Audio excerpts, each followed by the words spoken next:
पाकिस्तान की अनथक कोशिशों से 2018 में पहली ऐसी रिपोर्ट जारी हुई जिसमें मकबूजा कश्मीर में होने वाले जुल्म को यूएन की जानिब से भी रिपोर्ट किया गया था। इसके बाद अगले ही साल 2019 में भी बताया गया कि मकबूजा कश्मीर में जो भारत जुल्म और जबर कायम किए हुए है और कोई बेहतरी नहीं आई बल्कि हालत मजीद अबतर होती जा रही है।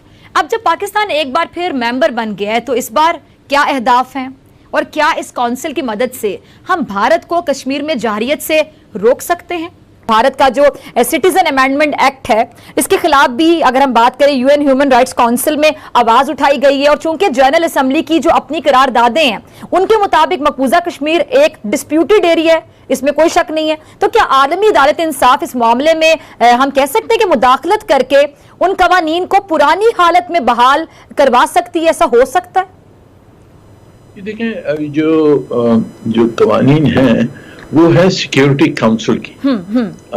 उनकी ज्यादा अहमियत होती है बनिस्बत जनरल असेंबली की, क्योंकि सिक्योरिटी काउंसिल की जो करारदाद होती हैं और जो जितनी भी रेजोल्यूशंस होती हैं वो एक किस्म की लीगल ऑब्लिगेशन होती हैं और वो रद्द नहीं हो सकती हैं।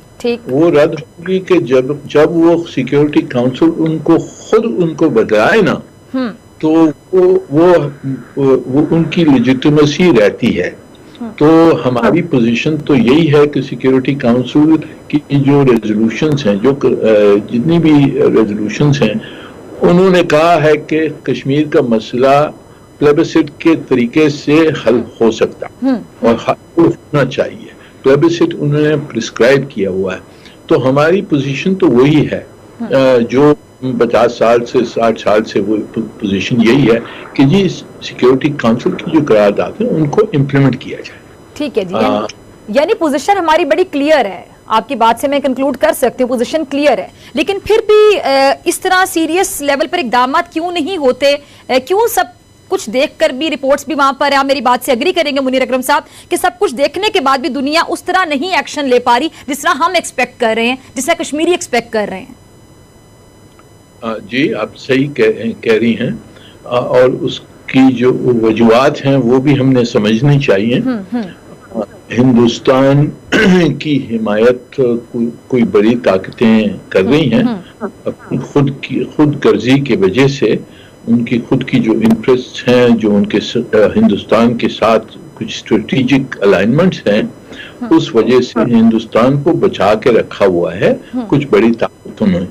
हम ना सिर्फ हिंदुस्तान का हमने मुकाबला करना की जरूरत है, हमने जो बड़ी ताकतें हैं उनकी पोजीशंस को भी बदलाने की हम कोशिश कर रहे हैं। तो हमारी डिप्लोमेसी तो हर तरफ काम करने की हमें जरूरत है। ह्यूमन राइट्स काउंसिल में, सिक्योरिटी काउंसिल में, जनरल असेंबली में, ये तो मल्टीलैटरल हैं।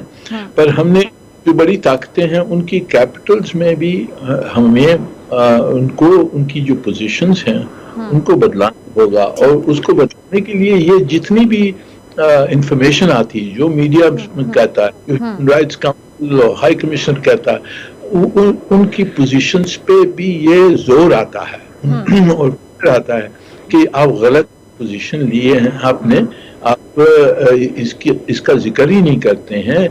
जो इंसानी हुकूक की जो खिलाफ वर्जी, वो तो एक इंटरनेशनल प्रिंसिपल है जो आप सिर्फ जाके उसको सपोर्ट करते हैं। तो यहाँ क्यों नहीं, जम्मू और कश्मीर में आप क्यों नहीं कहते हैं? ये हमारा एक बहुत इम्पोर्टेंट टॉकिंग पॉइंट है और हम इसको जारी रखते हैं, जारी रखेंगे और प्रेशर डालेंगे इंशाल्लाह। आगे अगर ये इंसानी हुकूक ये बंद नहीं होती हैं तो कहाँ ना कहाँ इनको फिर बोलना पड़ेगा और पोजीशन देनी होगी। हिंदुस्तान के ऊपर प्रेशर हमने डालना है और ये बहुत मल्टीलैटरल फोरम्स में, बायलैटरली हमने हर तरफ से इनके ऊपर जोर डालना है। तो वो हमारी डिप्लोमेसी जारी है, उसमें इंशाल्लाह। ये साहब आपने बड़े ऑनेस्टली आपने सारा बताया कि हम प्रेशर डालेंगे। साथ आपने ये भी बताया कि हैं जिनके मुफाद वाबस्ता हैं भारत से। लेकिन सर एक सवाल फिर सबके जहन में आता है, मेरे जहन में भी, जो आपको सुन रहे हैं तमाम नाजरीन के जहन में भी आएगा। बड़ी ताकतें हैं जो कि रियलिटी, आपने बिल्कुल रियलिटी बताई, वो बड़ी ताकतें और भारत के साथ उनके मुफाद तो हमेशा रहेंगे।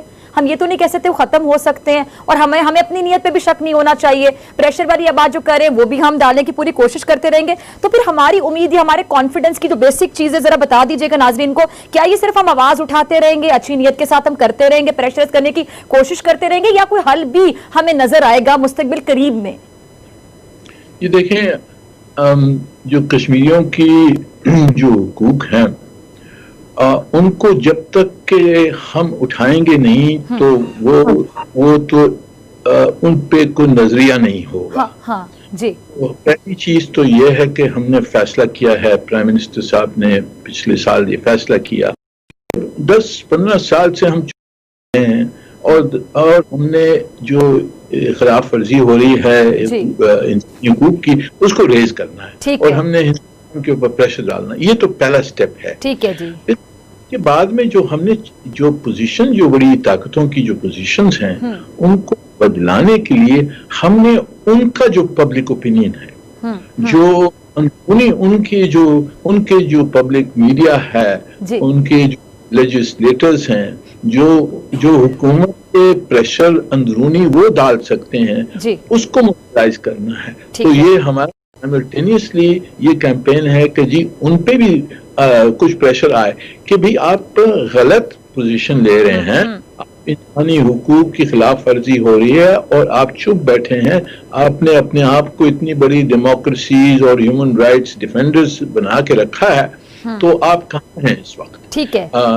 तो पर ये कैंपेन है, इसमें एक इंस्टेंटेनियस रिजल्ट्स मुश्किल है। हमने ये कैंपेन जारी रखना है। लेकिन आपको याद है तारीख अगर आप देखें तो अपार्थाइड के खिलाफ, जो रेस के खिलाफ जो दुनिया में जो जंग लड़ी गई है कि उसको खत्म किया जाए, अपार्थाइड रेजिम जो साउथ अफ्रीका में, उसको हटाने के लिए 20 साल लगे थे।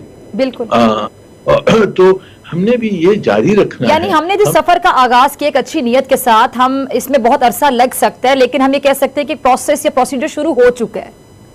बिल्कुल, अगर हम कोशिश नहीं करेंगे तो बेचारे हमारे कश्मीरी भाई बहन सब रह जाएंगे। यानी मुनीर साहब, आप ये बात मान रहे हैं ना कि फिर अभी आपने सब बोला कि हमने चुप का रोजा, थोड़ा ही पहला स्टेप था कि हमने अब कहा कि हम खामोश नहीं रहेंगे, हम इनको प्रेशराइज भी करेंगे और हम जहां तक आवाज उठा सकेंगे हम उस फोरम तक आवाज उठाएंगे। यानी पिछली हुकूमतों ने किरदार अदा नहीं किया, यानी खामोशी भी जो रही वो भी इसने भी बहुत ज्यादा वक्त जाया किया, बहुत टाइम वेस्ट किया।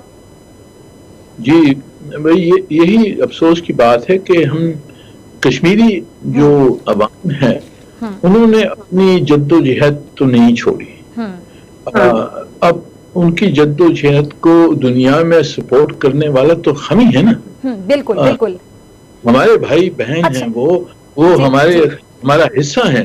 तो हम जब तक हम नहीं कोशिश करेंगे तो उनकी जद्दोजहद का नतीजा नहीं निकलेगा। ठीक। अच्छा, आपसे लास्ट सवाल मैं पूछना चाहूंगी, वक्त की भी कमी, मुझे आपका शुक्रिया अदा करें मुनीर साहब। गुज़िश्ता रोज मेरे प्रोग्राम में डॉक्टर मोईद यूसुफ साहब थे और उन्होंने भारतीय चैनल को जो इंटरव्यू दिया, आपने भी सुना होगा, इसमें उन्होंने वाज़ेह कहा कि पाकिस्तान के पास भारत की जानिब से पाकिस्तान में बराह रास्त दहशतगर्दी करवाने जैसे कि एपीएस जैसे वाकयात, भयानक दहशतगर्द हमलों में मुलविस होने के सबूत मौजूद हैं। अब जब सबूत भी मौजूद है मुनीर साहब, तो फिर किस बात की देर है? ये सबूत हम यूएन में ले जाकर भारत को मजीद एक्सपोज कर सकते हैं, हम हाईलाइट कर सकते हैं। जब हमारे पास सबूत है, हम सबूत से बात कर सकते हैं, हमारी पोजीशन बहुत स्ट्रांग होगी।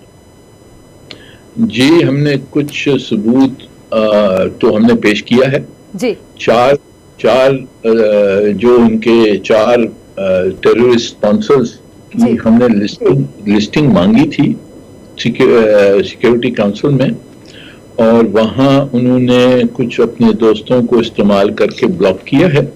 पर ये हम छोड़ेंगे नहीं। ये हम ये जो हमारे पास जो सबूत है वो हम पेश करेंगे और हम वापस जाएंगे और वापस हम कहेंगे कि इनको आप टेररिस्ट लिस्ट में आप डालें इनको। तो ये प्रेशर तो जारी रहेगा। पर जैसे मैंने आपसे पहले भी जिक्र किया कि कोई बड़ी ताकतें हैं जो उनको मदद